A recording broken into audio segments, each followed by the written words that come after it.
morning. What a beautiful place to have your coffee at.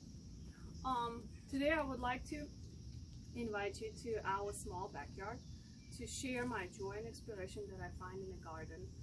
I hope you find it useful and find some ideas to take with, or maybe you can give me some feedback that I can how I can improve in my garden. So this is our deck area, and because it's pretty much open sun 24/7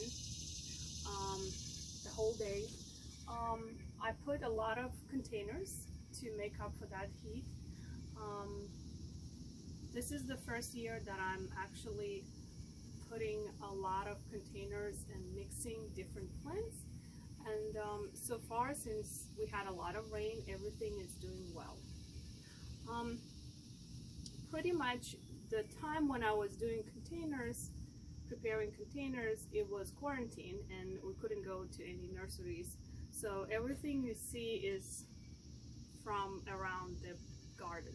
So this is a little arrangement of succulents, which also was from little cuttings and clippings, and it did have a little sun damage in the beginning, but then I guess it worked itself out. So this is our little sitting area, and over here we have a little dining area. As you see, I have placed plants all over, so it kind of gives that relaxing mood as you spend your time with your family. Alright, now let's go to the garden. So this is our small patio, where I also placed a few containers. This one, as you see, is lavender and some succulents, geraniums, sago palm, creeping Jane, and some succulents, and then geranium and creeping Jenny. This flower bed I refilled and kind of replanted in terms of design with Black Eyed Susan, some Shasta daisies, begonias, sedum. What else? Oh, this is my pride. This is my experiment and pride. This is a blue agave that I got on Etsy, and it was shipped from California. I hope it survives the winter here, but so far it's been loving this place. And I have some lilies tucked in, but probably in the springtime I will have to rearrange some of it. But gardening is always about rearranging something, isn't it? So this small flower bed is again a mix of some daisies and dahlias, creeping Jenny, lilies, lavender, a little bit of everything, because everything was taken from the garden because it was during pandemic when I was replanting the whole thing, and so I wasn't sure what will survive, but actually everything survived. So next spring I will have to decide what I want to keep and what I want to move somewhere or let go. So this is our Japanese maple, which I love. It keeps changing the foliage. It goes from red to this dark green and burgundy. As you see, I have some hanging lanterns and little kind of cages. The lanterns, the bottles, colored bottles, they have these solar lights that actually light up at night, which is pretty cool for kids. This side is my favorite plant of July, which is crepe myrtle. I absolutely adore them, love them. I fell in love absolutely, when I saw the look in Atlanta Botanical Garden, they had a whole alley with tall raised crepe myrtle, and it was just spectacular view. So I'm trimming mine the same way, eventually hoping that this place will become like a tall alley of crepe myrtle. Well, just two for now. Now this area is identical.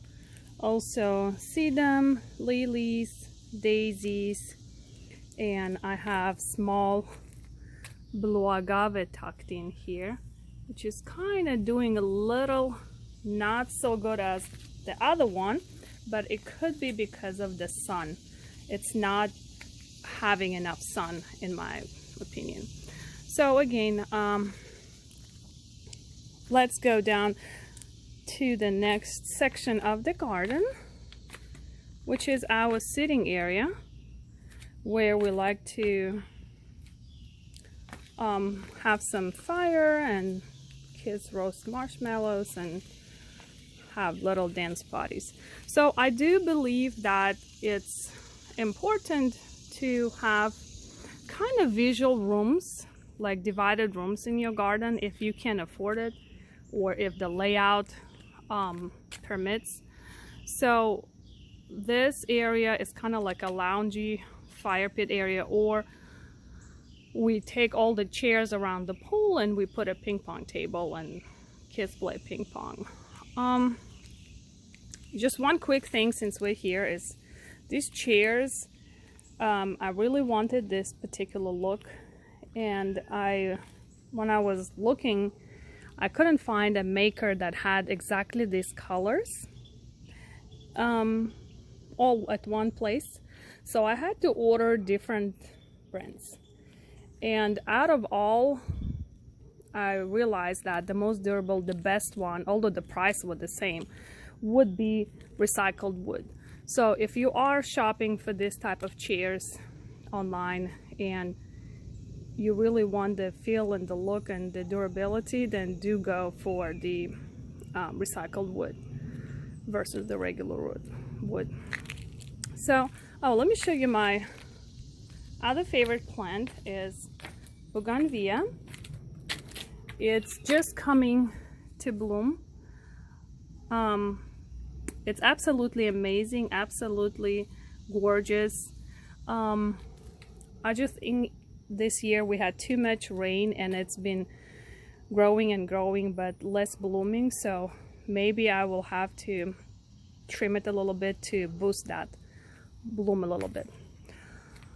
Okay, so this is the next room, is our pool area where mostly the kids find joy, and I think that especially during the summer heat, this is the escape. Now I'll show you some of my plants that I have here, which is palm trees. These are windmill palm trees, and they are frost resistant and they're perfect for Georgia. The only thing is you need to mulch them well and fertilize them at least once or twice a year, and they will be thriving. These plants are 9 years old, and I bought them when they were completely tiny. So I love this plant. It's evergreen, always stays that bright color, and the only thing, it doesn't like to be moved. So if you move it somewhere from one place to another place, it's gonna completely die back, most likely, but then it will come back, shooting a new root, a new plant. So here, this area I just kind of updated because I didn't want to mulch or pine straw this side again, and I came up with this idea that I'm gonna have this creeping phlox, and then the other plant, I'm not really sure what its name is, something trellis, something walking trellis, or something, but it has like purple flowers. It's also gonna cover the whole thing like a rug. I'll show you, I have it in a rock garden. And so these are the ferns. which I literally found in our backyard, the back of the backyard, and I just plugged them in there and they're thriving. My favorite daisies, love the Shasta daisies, absolutely stunning, and so far been staying for a very long time in bloom, which makes me happy. You know, you always want to have something in your garden that stays in bloom. Like, that's why it's very important when you're planting something, plant with the idea that, okay, if these will finish blooming, what is going to be out there in that particular place still blooming? Am I going to have anything blooming, or is it all going to be kind of like a desert? So these are cute planters that I got. You can really see the, okay, here, this is better. Round planters that I got at home. If you're in Georgia, and I don't know if they have it all over, but at home had these beautiful planters, and my these flowers, I think, are kind of resting, and I didn't want to push it with a fertilizer, but probably I will have to give it a little feeding.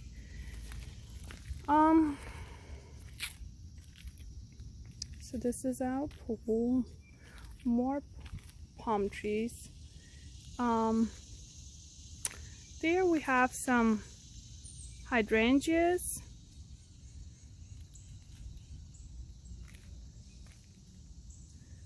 Another small flower bed, which I trimmed completely. The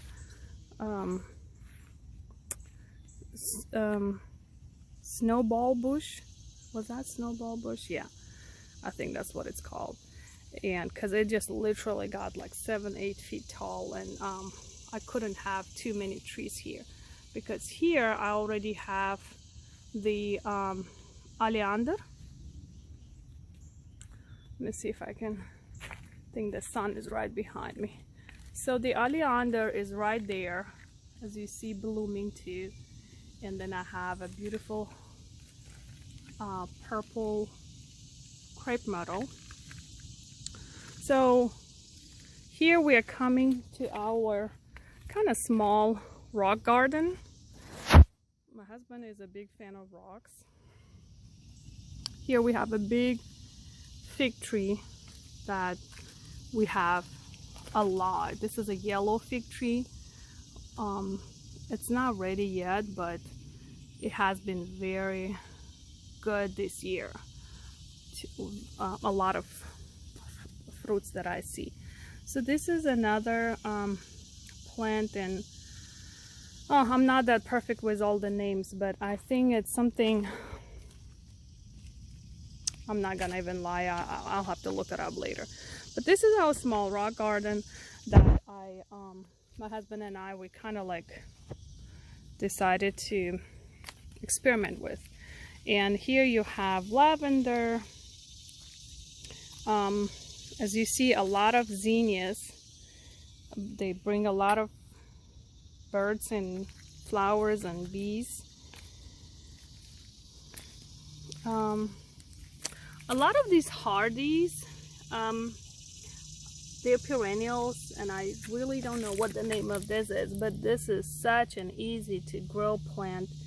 It's just, you know, the frost tolerant, the sun tolerant. You just pick it up, just break off a piece and just stick it in, and it's gonna grow. So these are the ones that I was talking about, the ground cover. The sun hasn't come up yet, but it's gonna have the bright purple kind of flowers, and it's gonna look so beautiful. My first year growing eucalyptus, and so far it's been great. I love to put some of those, cut them and put them in the bathroom with lavender. It just gives a very fresh scent. That's absolutely amazing. So let's move on from our pool area to the playground, and kind of the biggest flower bed in my house is this one. And so this was also a kind of redo, because we had to replant the whole thing this spring as we raised the bed and we filled in more mulch. We filled in the soil and then the mulch, and then all the mature plants had to be moved, and some of them I didn't want to risk it and I didn't want to move it, so I let them be, like this camellias, the knockout roses, the big established lilies. I just kind of like buried them, and I'm hoping that they will be fine, you know, and hopefully by next spring they will spruce up again. So this section of our house is kids zone. It's a kids playground, which if you have little children, especially boys, and if you have the space in your house, you should absolutely invest into this space. A whole year round, you know, I don't feel guilty about not taking them to the park, well, in normal times, and now with pandemic even more. So I just, you know, life is busy, I'm a busy mom, so I just say go play in the playground, and they just here jumping and climbing and swinging. So here, because it used to be very shady and kind of still is shady, I have this hostas, and I love the way it looks, except when it gets really hot they can get a little bit burnt. Here we used to have another play set which was kind of like for little kids, which, you know, we got rid of recently. Now I'm thinking here to either get a dome for them to climb or plant other varieties of hosta. As you see, there are more Black-Eyed Susan, moms. My favorite kind of decor pieces, there's swans. You can get them in Walmart, probably online. Pretty much the idea was to create for kids the little area that kind of looks like a park. So they are surrounded with beauty and nature. More lavender, moms, hosta, Black-Eyed Susan. This little sandbox has absolutely amazed me because my husband built it. I painted it just once, and it literally been with that paint, and it's, I don't know how many, 6 years. All we do, we just have to clean up sometimes the sand and maybe add a couple of bags of sand, and that's it. Kids still play, and my 11-year-old still plays sand. So if you do have kids, or if you have like a home daycare, in-house daycare, this is something you consider, probably you would like to consider. So this is a jumping area. The tires, it's a whole tire. It's not cut. Somebody asked me before. It's a whole tire that I buried kind of like in ground, for, you know, it just keeps it more stable. And I do fresh spray painted in the spring because they do jump a lot. They kind of like jump, hop, and there is like a hanging bar. So kids love it. It's been serving the purpose for years, and I'm quite pleased with the investment we made in this play set and the whole area. So let's see, this area is kind of like our fence with our neighbor. We just added a new edge, the stones, just to give it a kind of little finished look. Rhododendron, I'll just go over the plants. Rhododendron didn't bloom for like, I don't know, since I planted it. It's been maybe 3-4 years, and finally this year it did bloom. So then here I have hostas, knockout roses that I just trimmed because it completely got out of control. Then this, like the back line, the backdrop line kind of has 3 different cypress trees for privacy and the look, that 4-season look. So it's 1, 2, 3, 4, and 5 in the back. So the front row has the flowers that bloom kind of like now, and the roses during the whole pretty much season. More hydrangea, limelight hydrangea, the elephant ears. I don't know, it's original to the house, it just keeps coming up, so I may need to move them at some point. Roses, and here I have more of the hostas. Hostas just love shade, and it's, you can see that this is the perfect space for them. So here we have our gigantic